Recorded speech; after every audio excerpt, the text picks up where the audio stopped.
Welcome back. Canada Post workers are back on the job following this weekend's order.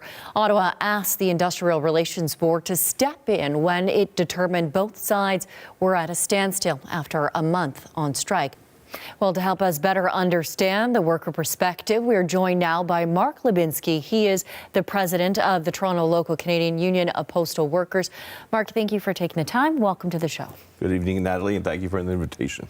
Okay, let's get right to it, because how are workers feeling as they head back tomorrow? They went back proud, as proud union members, as proud workers. They felt very disappointed with the minister's decision, what he did, especially going around Parliament and just mandating us back to work like he has with two other group of workers just recently. So they felt frustrated that way. They felt frustrated that every time we try to have collective bargaining, have a collective agreement negotiated at the bargaining table, we get legislated back to work. And they all felt, they knew this was going to happen. I knew it was going to happen, because what incentive is there for Canada Post to negotiate at the bargaining table fairly when the government always does this? Let's talk about what's going to happen now, because workers can expect a 5% pay increase until May. But how far off the mark is that from what you've been hoping for? Well, Canada Post was offering 11%, over 11% over 4 years. This 5% is just for this year. Off the mark. It doesn't even make up for inflation, for the cost of livings that we have had to live through for the last 3 years. We've fallen behind as postal workers, just like all Canadians have.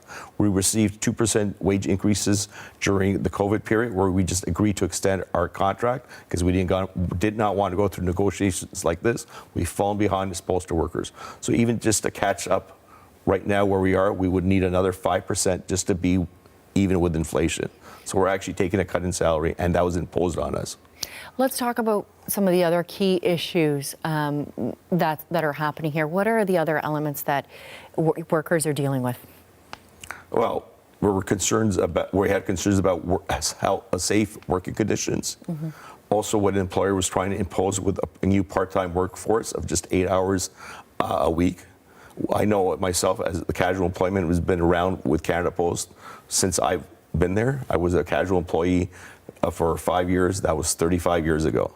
So Canada Post is not a good employer in means as in sustaining a livable lifestyle. But this new system they want to impose would have gigafied Canada Post, meaning you would be committed to 8 hours working Canada Post, probably commit another 10 hours, so forth, be available to work for Canada Post, and you need a second or third job just to survive. Especially in the city that I live in, Toronto, the cost of living is skyrocketing. Rent has gone up. It's doubled in the last 9 years in Toronto. So how is a letter carrier supposed to survive? Starting letter carrier is $22.68. That's the starting wage of a letter carrier. Lots of frustration there. I can hear it in your voice as you're talking to me. You and your coworkers have been legislated back to work by the government. So how would you have wanted to see this situation play out differently? Well, we weren't legislated back to work, because if we were legislated back to work, the government would have followed. It would have been a non-confidence. They mandated us back to work. They went around Parliament. They went around just like they did when two other employers locked out their workers. This time, Canada Post, it was a lockout strike, not a lockout strike at the same time. But government to do this is totally irresponsible. The minister was totally irresponsible. Minister Duclos was responsible for Canada Post. Was responsible because he's been hiding for the last 3 weeks. Canada Post talked about losses, and they talked about how can we give this to the workers. They're the ones that create the losses. They use their reserves to cover their losses, but their sales staff has been working from home for the last 2 years. The management, it's top-heavy with management, but something I can't discuss as a union rep on the consultation with the managers there, because I'm at the Toronto level there, and Canada Post always says it's their business. Someone should be accountable. Someone needs to be accountable. Canada Post is owned by Canadians. It's owned by the government, but no one is accountable. The government needs to be accountable. So does the minister. The negotiations, we know, according to the media, had stalled. Now we have this mandated back to work, not legislated. Thank you. Poor choice of words on my part there. I just am wondering, because this mandate of back to work extends until May. How likely do you think it is that another strike could happen in May?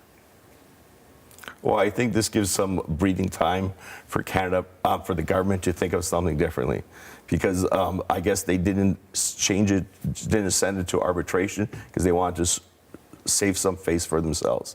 But I'm very concerned of what's happening with the government. I want the government to take us 55,000 postal workers seriously. We're just the middle class. We're just trying to survive in the high inflation rate. So if we went on strike in December, we're legislated back to work. Go on strike in May. Come on, that's not something the union wants to do. We weren't heard being off for a month before Christmas. And we empathize with everyone. We empathize with small businesses. It was just something that's Canada Post. It's not a fair negotiator. It doesn't really care about giving us a fair wage. They talk about their losses. They have their spokesperson making a lot of money. I got $56.25 on the picket line. I'm a postal worker. I'm just the middle class. Now all we want to do is survive.